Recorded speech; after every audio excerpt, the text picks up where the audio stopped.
ప్రభువునందు ప్రియ దేవుని బిడ్డలారా, గత రాత్రి కాలము కొరింథీయులకు పౌలు భక్తుడు వ్రాసిన 2వ పత్రిక ముగించుకున్నాం.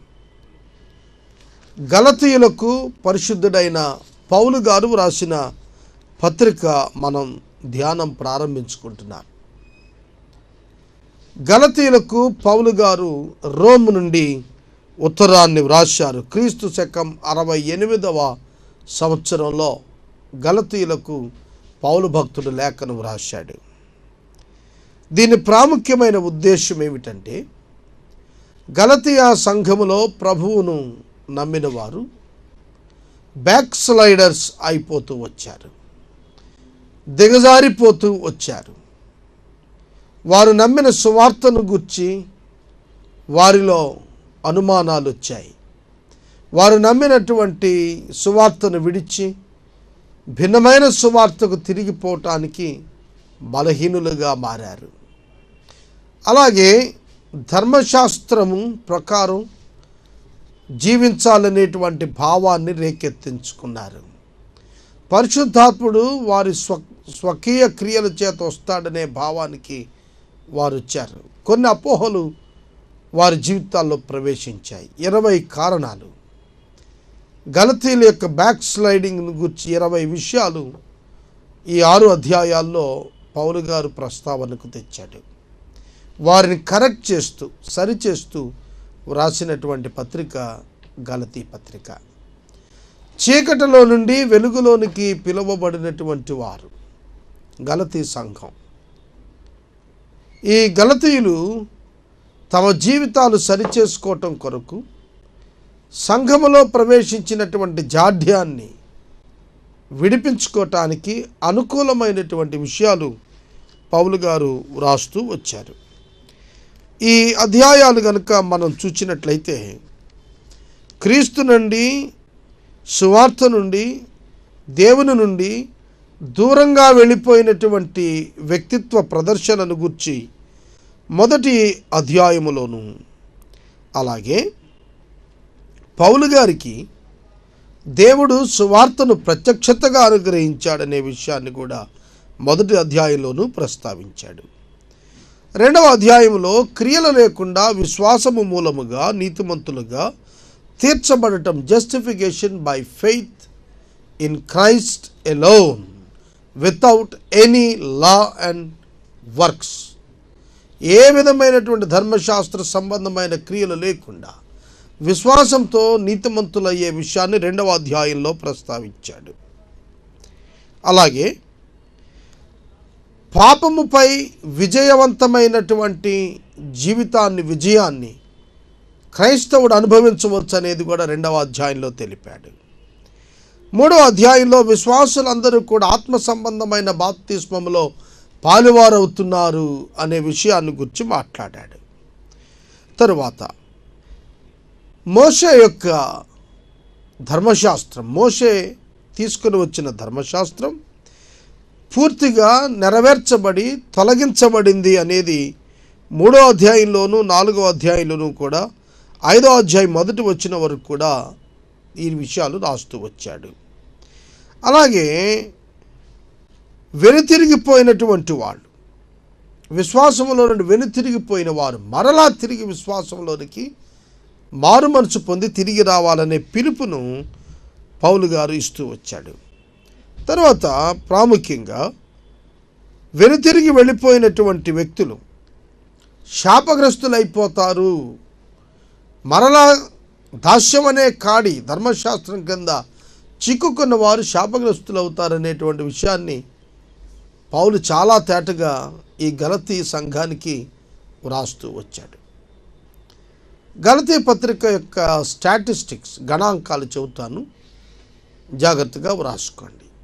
గలతీ పత్రిక పరిశుద్ధ బైబిల్ గ్రంథంలో 48వ పుస్తకం, 66 పుస్తకాలలో 48వ పుస్తకం, 6 అధ్యాయాలు, 149 వచనాలు, 149 వచనాలు, 144 వచనాల చరిత్ర, 3098 పదములు, 3098 పదములు 19 ప్రశ్నలు ఈ యొక్క గలతీయులకు పౌలు వ్రాసినటువంటి పత్రికలో వ్రాయబడ్డాయి.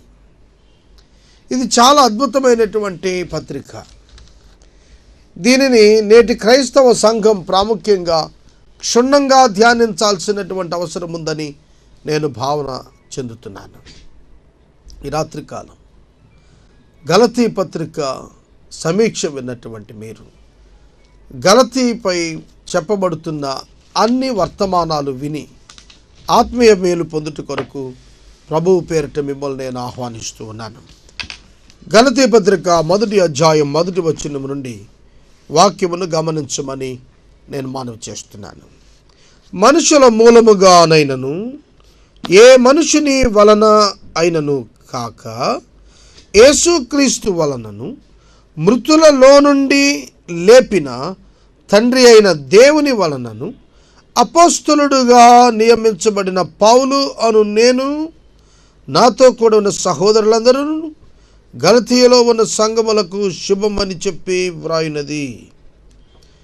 ఈ సాల్యుటేషన్, ఈ ప్రారంభపు మాటలలో వందనాలు తెలియచేస్తూ పౌలు గారు అతనితో ఉన్న బృందం రోమ్ పట్టణంలో నుంచి వ్రాస్తున్నటువంటి మాటలు ఏమిటంటే, అపోస్తలుడుగా నియమించబడ్డాడట పౌలు గారు. ఎవరి వలన? యేసుక్రీస్తు వలన. యేసుక్రీస్తు ప్రభువును మృతులలో నుండి లేపినట్టు తండ్రి అయిన దేవుని వలన నేను అపోస్తలునిగా నియమించబడ్డాను. Not by any human involvement, ఏ విధమైన మనుషుని యొక్క ప్రమేయముతో కాక, ప్రమేయం లేకుండా దేవునిచే స్వయంగా నేను నియమించబడ్డాను. చూస్తున్నారా పౌలు గారి మాటలు చూడండి. మనుషుల మూలంగానైనా ఏ మనుషుల వలన అయినా నేను అపోస్తలుడిగా నియమించబడలేదు. ఆనాడు అప్పటికే పౌలు గారి యొక్క పరిచర్య 20 సంవత్సరాలు పైగా పరిచర్యలో అనేకమైనటువంటి వ్యక్తులను పౌలు గారు చూచాడు. ఈనాడు అనేక మంది అపోస్తలుని పేరు పెట్టుకున్నట్టు ఆనాడు కూడా అపోస్తలుని పేరు పెట్టుకు తిరుగులాడుతున్న వారు ఆ సమాజంలో కూడా ఉన్నారు. కనుక అందరి వంటి అపోస్తలత్వం కాదు, పౌలు గారు తన యొక్క ప్రత్యేకతను వర్ణిస్తున్నాడు. కనుక తాను చెప్పబోతున్నటువంటి సందేశాన్ని నమ్మటానికి తన యొక్క వర్ధీనెస్ ఏమిటి అనేది వారికి తెలియచేస్తున్నాడు. తనకున్నటువంటి స్టేటస్ ఏమిటి, తనకున్నటువంటి ఆధిక్యతలు ఏమిటి అనేది గలతీ సంఘంతో అతడు పంచుకుంటున్నాడు. ఎంత గొప్ప కృప! దేవుని చేత అపోస్తలునిగా ఉండుటకు పిలువబడి నియమించబడినటువంటి వాడిగా పౌలు గారు కనిపిస్తున్నాడు. ఈ రాత్రికాలం నేను మనవి చేస్తున్నాను, దేవుడు నిన్ను కూడా ఏర్పాటు చేసుకున్నాడు, నిన్ను కూడా నియమించుకున్నాడు. జగత్తు పునాది వేయబడక మునిపే, నీ తల్లి గర్భములో నీవు రవంతైనను రూపొందించబడక మునిపే దేవుని కన్నులు నిన్ను చూచాయి. దేవుని తలంపులు నీపై ఉన్నాయి. నీ యొక్క ఉనికి యొక్క కాలం ప్రారంభమైనప్పుడు ఆయనే నీ లోకానికి అనుగ్రహిస్తున్నాడు. ఇది నీవు గుర్తెరగగలిగితే ఆయన మాటకు లోబడటం నేర్చుకోగలుగుతావు. 3వ వచనం, తండ్రి అయిన దేవుని నుండి మన ప్రభువు అయిన యేసుక్రీస్తు ప్రభువు నుండి మీకు కృపయు సమాధానమును కలుగునుగాక. తండ్రి అయిన దేవుని నుండి, కుమారుడైన యేసయ్య నుండి కృపా సమాధానాలు మీకు కలుగునుగాక. కృప, సమాధానం. కృప లేకపోతే సమాధానం రాదు. కృప లేకపోతే రక్షణ రాదు. రక్షణ పొందకపోతే సమాధానం కలగదు. రక్షించబడిన వారే సమాధానం కలిగి ఉంటారు. సమాధానం అంటే లోకం ఇచ్చే సమాధానం శాంతి కాదు, దేవుడిచ్చేటువంటి సమాధానం.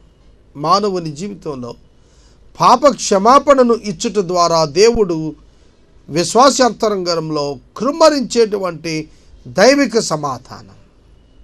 Peace with God and at the same time peace with the fellow human beings.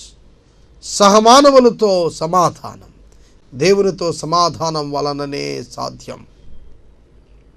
మన తండ్రి అయిన దేవుని చిత్తం ప్రకారం క్రీస్తు మనలను ప్రస్తుతపు దుష్ట కాలములో నుండి ప్రస్తుతపు దుష్ట కాలములో నుండి విమోచింపవలెనని మన పాపముల నిమిత్తము తనను తాను అప్పగించుకొనెను.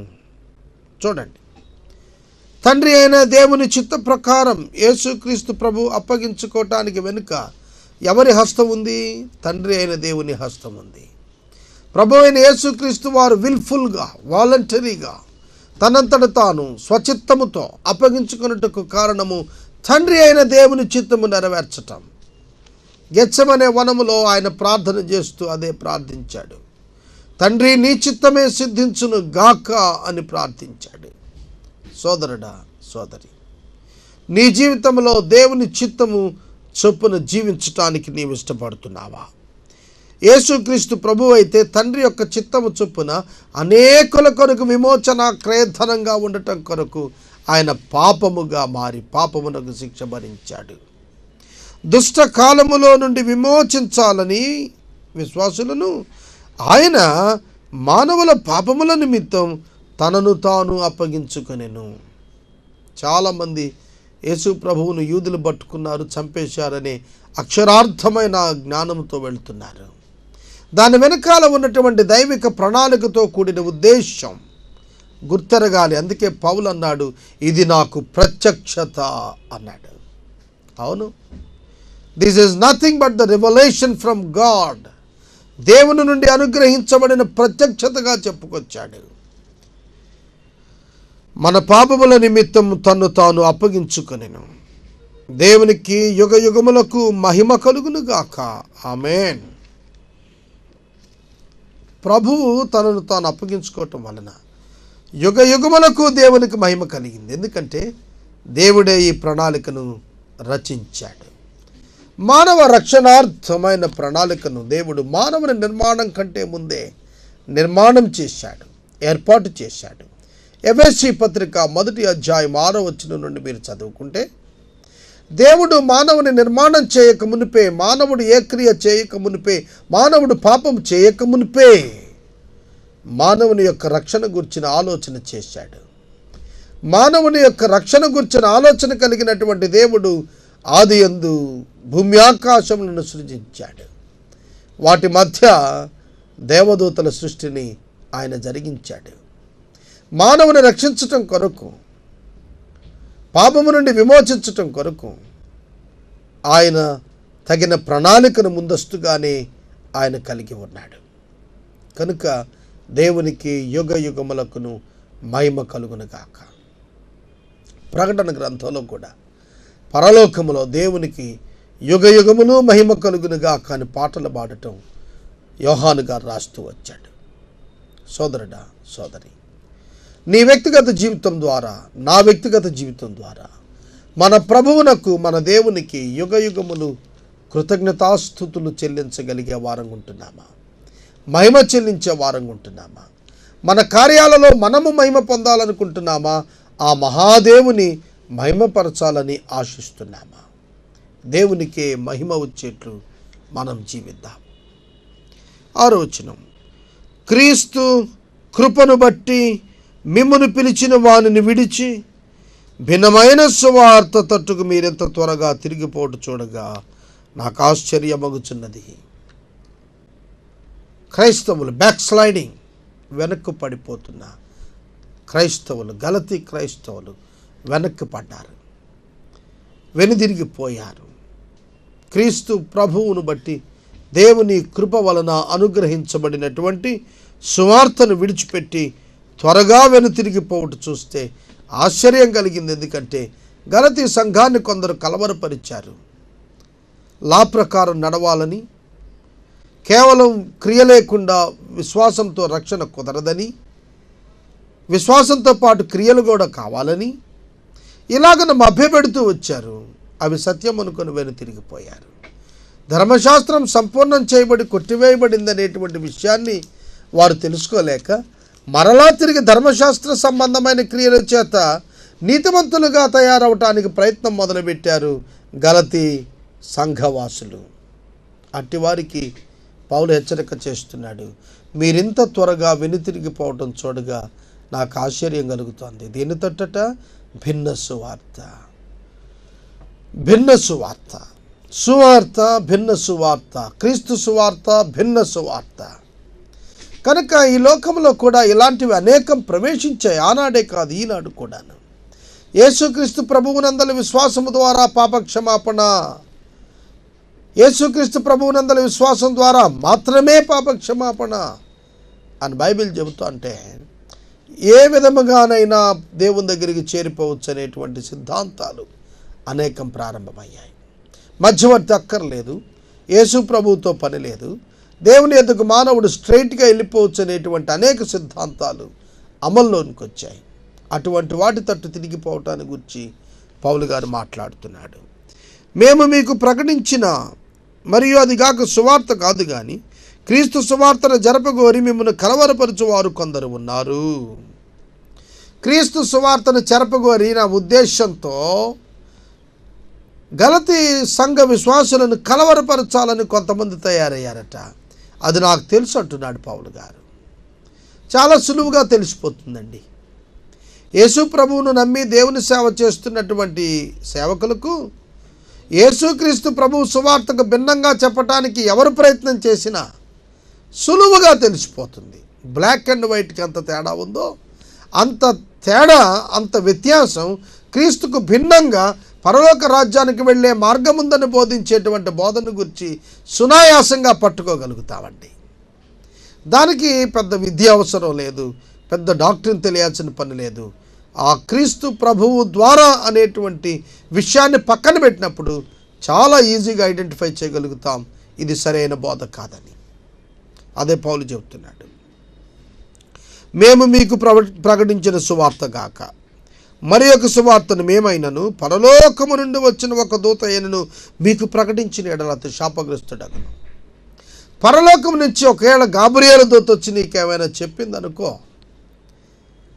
అది నువ్వు నమ్మితే నువ్వు శాపగ్రస్తుడు, అది ప్రకటించినందుకు అట్టివాడు శాపగ్రస్తుడు అవుతాడు అన్నాడు. ఏంజల్ ఆఫ్ లైట్ అని ఒకటి ఉంది, వెలుగుదూత అని అంటాం. అది దేవదూతల యొక్క రూపం, వీలైతే క్రీస్తు ప్రభు యొక్క రూపం ధరించుకొని విశ్వాసులని అది మోసం చేయటం కొరకు ప్రయత్నిస్తుంది. లూసిఫర్ యొక్క ఒక రూపంగా అది ధరించుకొని అదొక విశ్వాసులను మోసపుచ్చటం కొరకైనటువంటిదిగా అది సిద్ధపడుతుంది. వాక్యాన్నే తీసుకొని వాక్యం నుంచే క్రీస్తును డీవియేట్ చేయటానికి ప్రయత్నం చేసేటువంటిదిగా చేసేది వెలుగుదూత. ఈ ఏంజల్ ఆఫ్ లైట్ని గురించి జాగ్రత్త పడమని పౌలు భక్తుడు కొరింథీయులకు హెచ్చరిక చేశాడు. దాని ప్రభావం చేత గలతీయులు తొలగిపోయారు కనుక వారికి హెచ్చరిక చేస్తున్నాడు. అంటున్నాడు, పరలోకము నుండి నేను వచ్చానని చెప్పి ఎవరైనా దూత మీకు చెబితే అది మీరు నమ్మితే మీకు శాపం, వారికి శాపం. చూడండి ఎంత స్ట్రైట్గా మాట్లాడుతున్నాడు. మేము ఇదివరకు చెప్పిన ప్రకారం ఇప్పుడు మరలా చెబుతున్నాం, మీరు అంగీకరించిన సువార్త గాక మరి ఒకటి ఎవడైనా మీకు ప్రకటించిన ఎడల వాడు శాపగ్రస్తుడగును గాక. మనుషులలో నుండి లేచి, పరలోకం వచ్చిన దూతే కాదు, మనుషుల్లో నుండి ఎవడైనా లేచి భిన్నమైన సువార్త ప్రకటిస్తే, అంటే క్రీస్తు ద్వారానే రక్షణ అనే విషయాన్ని కాక మరి దేని ద్వారానైనా రక్షణ పొందొచ్చని ఎవడైనా ప్రకటిస్తే అట్టివాడు కూడా శాపగ్రస్తుడవుతాడు. ప్రకటన గ్రంథంలో వ్రాయబడింది, అబద్ధ ప్రవక్తయు అపవాదియు అగ్నిగుండములో పడవేయబడిరి అని వ్రాయబడింది. ఈ విధంగా ఒక అబద్ధ ప్రవక్తగా లేచి క్రీస్తు యొక్క సువార్తను చెరపగోరి ప్రయత్నించిన వ్యక్తులు శాపగ్రస్తులై అగ్నిగుండంలో పడతారు. ఇప్పుడు నేను మనుషుల దయను సంపాదించుకొని చూస్తున్నానా, దేవుని దయను సంపాదించుకొని చూస్తున్నానా? నేను మనుషులను సంతోషపెట్టగోరుచున్నానా? నేనెప్పటికీ మనుషులను సంతోషపెట్టువాడనైతే క్రీస్తుకు దాసుడను కాకయే పోవుదును. చాలా అద్భుతం కదండి మాట. మనుషులను సంతోషపెట్టుటూ వెళ్తే క్రీస్తు దాసుడును కాకపోవుదును అన్నాడంటే, మనుషులను సంతోషపెట్టడానికి నేను నమ్మిన విశ్వాసాన్ని మార్చుకుంటే అని అర్థమిస్తోంది ఇక్కడ.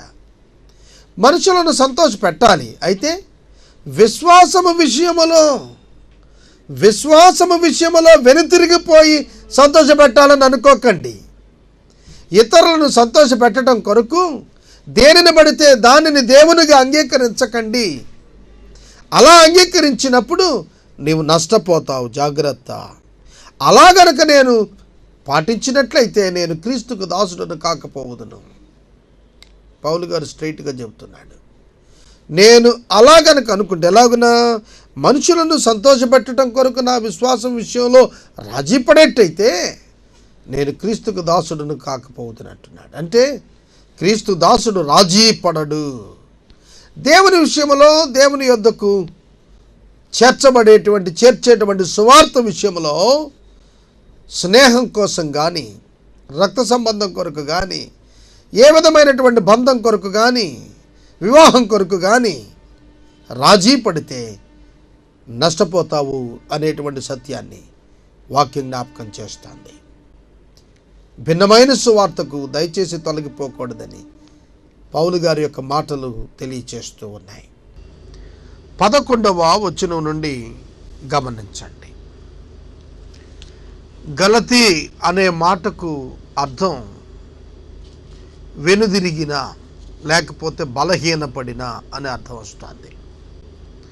బ్యాక్ స్లైడర్స్ అనే పదం మీరు వినుంటారు.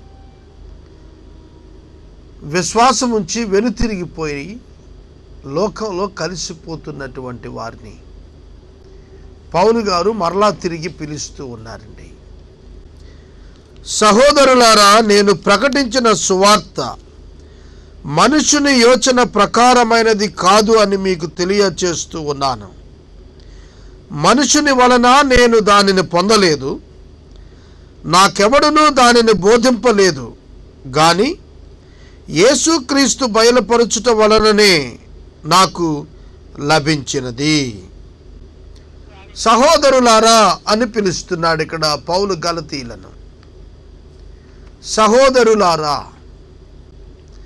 తనకు సంభవించినటువంటి, తనకు అనుగ్రహించబడినటువంటి సువార్తను గూర్చి అంటున్నాడు. ఇది మనుషుల యోచన ప్రకారం అయినది కాదు, మనుషుల నుండి నేను దీనిని పొందలేదు. చూడండి, చాలా మిషన్స్, చాలా ఆర్గనైజేషన్స్ వారి ప్రారంభికుల నుండి ప్రారంభమవటం మనం చూస్తాం. కొన్ని అసోసియేషన్స్కు ఆబ్జెక్టివ్స్ ఉంటాయి, బైలాస్ ఉంటాయి, విజన్ ఉంటుంది.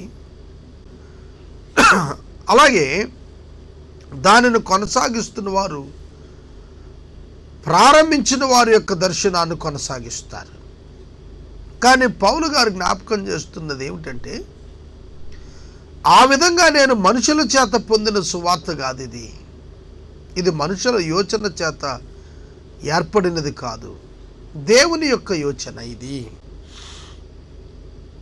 మనుషుని వలన నేను పొందలేదు, నాకెవడు దానిని బోధింపలేదు, కానీ యేసుక్రీస్తు బయలుపరచుట వలననే అది నాకు లభించినది. ఏదో ఒక వేదాంత కళాశాలకు వెళ్ళి నేర్చుకున్నందున వచ్చిన విద్య కాదు పౌలు గారు పొందిన జ్ఞానం. ప్రత్యక్షంగా ప్రభువు ఇచ్చిన ప్రత్యక్షత వలన ఈ సువార్త యొక్క మర్మాన్ని పౌలు గారు గుర్తెరిగి సంఘానికి బోధిస్తున్నాడు. అపోస్తలుల శిష్యులమని చెప్పుకుంటున్న కొంతమంది యూదయ క్రైస్తవులు గలతీ పట్టణానికి వచ్చి వారిని సున్నతిని గూర్చి, ధర్మశాస్త్ర విధులను గూర్చి క్రైస్తవులైనప్పటికీ కూడా ఆచరించాల్సిన అవసరం ఉన్నదని బోధిస్తూ వచ్చారు. దానిలో భాగంగా వారు అపోస్తలుల రిఫరెన్స్ ఇచ్చి మాట్లాడారు. అందుకే గలతీయులు వారిని నమ్మారు. పౌలు దానిని ఖండిస్తున్నాడు. పౌలు భక్తుడు అటువంటి నమ్మకాన్ని ఖండిస్తున్నాడు. అందుకే చెప్తున్నాడు, నేను పొందినటువంటి ఈ సువార్త దర్శనం దేవుని చేత అనుగ్రహించబడినది తప్ప మనుషుని యోచన వలన కలిగినటువంటిది కాదు. పౌలు భక్తుని యొక్క ఆధిక్యత పరిచర్యలో ఇక్కడ మనకు అర్థమవుతుంది. ఎంతగా అతని యొక్క అంతరంగంలో పరిచర్య పట్ల లోతైన భావాలు ఉన్నాయో మనం తెలుసుకోగలుగుతున్నాం. పూర్వమందు యూదా మతస్థుడనై ఉన్నప్పుడు నేను దేవుని సంఘమును అపరిమితముగా హింసించి నాశనము చేయుచు నా పితరుల పారంపర్యాచారమందు విశేష ఆసక్తి గలవాడిని అయి నా స్వజాతీయులలో నా సమాన వయస్కులైన అనేకుల కంటే యూదుల మతములో ఆధిక్యత నుండి ఉంటినని నా నడవడిని గూర్చి మీరు వింటిరి. పౌలు ఏ గలతీయులకు ఉత్తరాన్ని రాస్తున్నాడో వారినే సాక్షులను చేసి మాట్లాడుతున్నాడు. మీరు వింటిరి, ఏమని వింటిరి? పౌలును గురించి గలతీయులు ఒకప్పుడు ఏం విన్నారట? అతని సమాన వయస్కులలో, అతని యొక్క స్వజాతీయులలో. పౌలు బెన్యామీను గోత్రికుడు, పౌలు సన్హెద్రిను సభ సభ్యుడు, పౌలు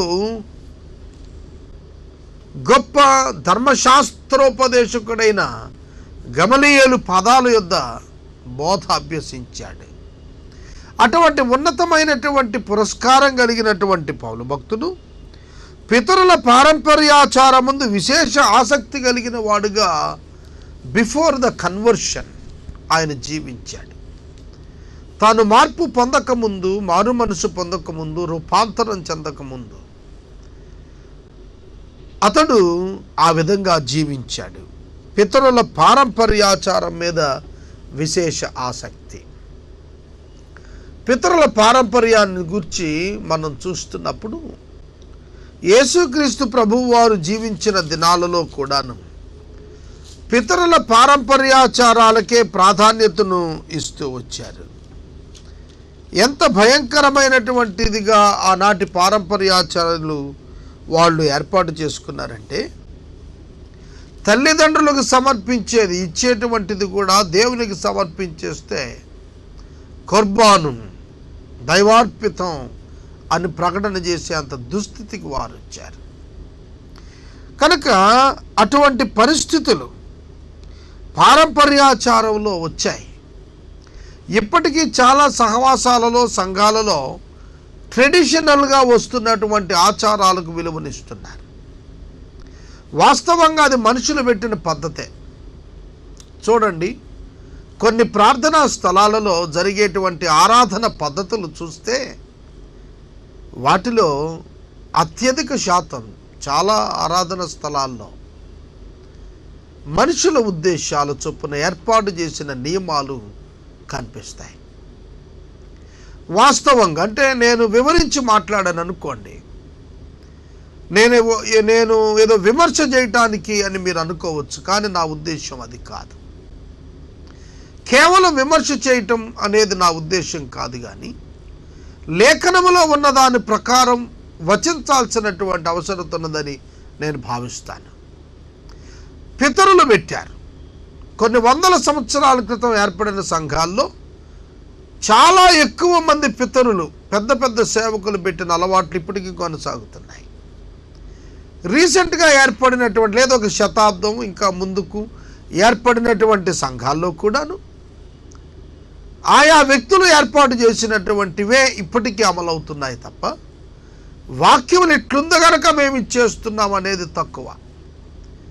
క్రిస్టియన్ ట్రెడిషన్లో ఇవన్నీ కూడా మనం జ్ఞాపకం చేసుకుని చూస్తున్నాం. ఆనాడు కూడా ఇట్లాంటి పితరుల పారంపర్యాచారానికే వారు ఎక్కువ ఆసక్తి చూపించారు.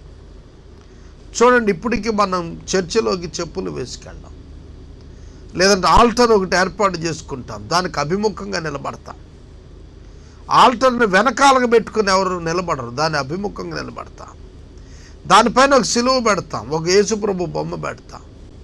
చాలా సంఘాల్లో ఉన్నాయి, అట్లా చేస్తున్నాయి, కనిపిస్తున్నాయి.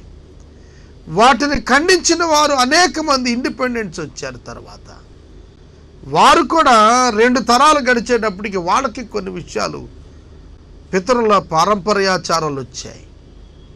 రకరకాలైనటువంటి విషయాలు మీకే తెలుసు, క్రైస్తవులుగా ఉన్న వారికి.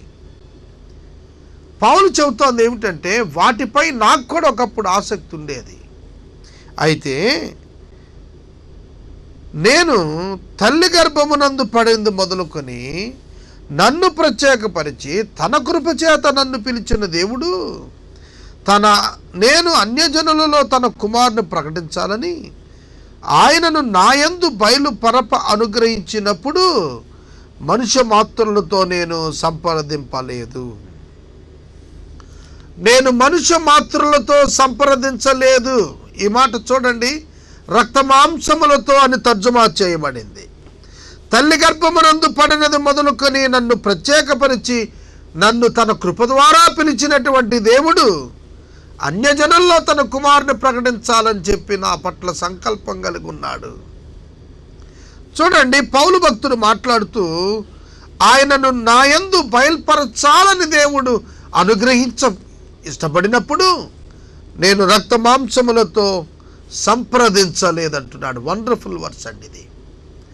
గలతీ పత్రిక ధ్యానాల్లో మనం గమనించగలుగుతాం, పౌలు గారు తన యొక్క అపోస్తలత్వాన్ని గురించి చాలా అద్భుతమైనటువంటి వివరణ ఇస్తూ వచ్చాడు. తాను ఏ విధంగా అపోస్తలుడయ్యాడు? దేవుడు ఏర్పాటు చేసుకోవటం వల్ల అపోస్తలుడయ్యాడు. అంతేకాదండి, దేవుడు ఏర్పాటు చేసుకోవటం వలన మాత్రమే కాదు, తల్లి గర్భములో రూపొందించబడక మునిపే కూడా దేవుడు తన పట్ల ప్రణాళిక కలుగున్నాడనేటువంటి విశేషమైనటువంటి మాట తెలియచేస్తున్నాడు.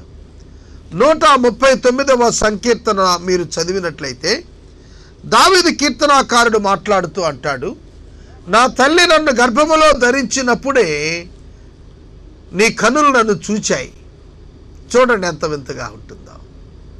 రవ్వంతైన నేను రూపొందించబడక మునిపే నీ కన్నులు నన్ను చూశాయి, నా నోట మాట పుట్టక మునిపే నీవు ఎరిగి ఉన్నావు అంటాడు.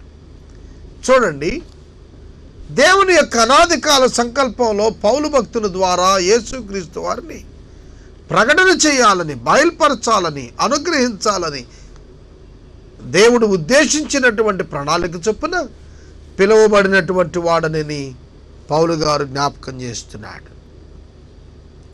దేవుడు నా యందు యేసును బయలుపరచాలని అనుకున్నప్పుడు మనుషు మాత్రులతో నేను సంప్రదించలేదు, నేను విధేయుడనయ్యాను. నా రక్త మాంసాలతో, నా శరీరంతో నేను ఆలోచన చేయలేదు.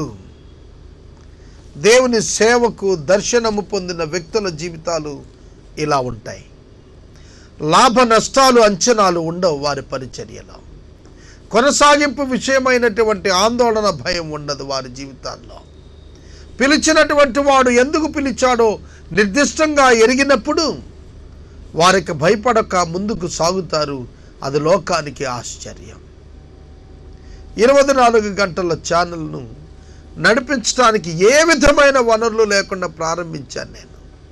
ఒక సోదరుడు ఈ ఉదయకాలమే మా కార్యాలయంలో ద్వారకా తిరుమల నుండి వచ్చారు. ఆయన అడిగారు, ఇంత పెద్ద ప్రాజెక్ట్ రన్ చేయడానికి ఏ విధంగా మీరు డబ్బు సమకూరుస్తారు, లేకపోతే how can you run this project? నేను ఆయనకు ఒక్కటే జవాబు చెప్పాను. యోహాను సువార్త 2వ అధ్యాయంలో నీటిని యేసు ద్రాక్షారసంగా ఎలా మార్చాడో మీరు చెప్పగలిగితే, మీ దగ్గర జవాబు ఉంటే నా దగ్గర కూడా జవాబు ఉన్నట్టే. I don't know.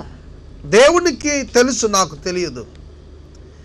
దేవుడు చెప్పిన పని, దేవుడు ఇచ్చిన పని నెరవేర్చడానికి ఎవరు తల వంచినా, ఎవరు సిద్ధపడినా ఆయన సిద్ధంగానే ఉన్నాడనేది లేఖనం చెబుతుంది. కనుక పౌలు గారి యొక్క జీవితంలో నుంచి మనం చూచినప్పుడు, నన్ను పిలిచినటువంటి దేవుడు, నన్ను కమిషన్ చేసిన దేవుడు, నన్ను ఏర్పరచుకున్న దేవుడు, నేను ఇట్లున్నాను అంటే ఇది నా వలన కలిగినది కాదని మాట్లాడుతున్నాడు. యేసుక్రీస్తు ప్రభువును పౌలు యొక్క జీవితం ద్వారా లోకములో అనేక మందికి పరిచయం చేయటానికి దేవుడు ఇష్టపడినప్పుడు పౌలు తన యొక్క స్వచిత్తానికి ఎక్కడా చోటివ్వలేదు. సోదరుడా, సోదరి, ఈ రాత్రికాలం నీవు నీ స్వచిత్తానికి చోటిస్తున్నావా?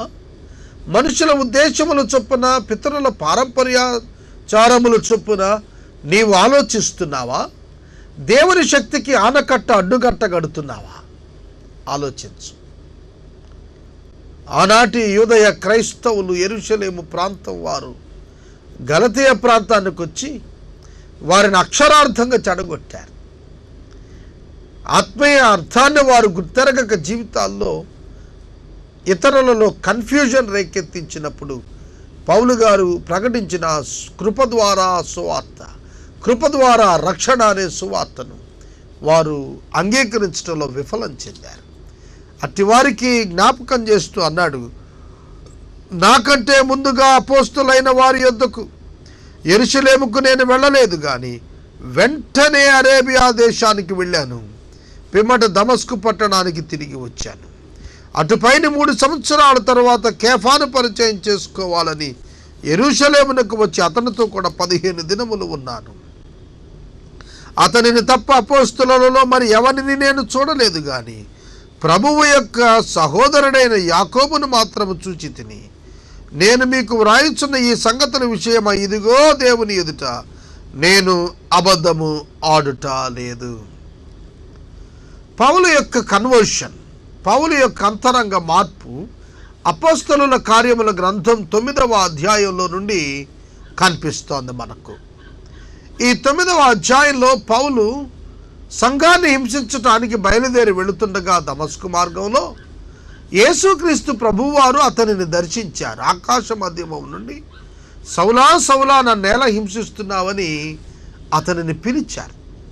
నీవెవడవు ప్రభువా అనగా, నీవు హింసిస్తున్న యేసునని ఆయన పలికిన మాట విన్నాడు పౌలు.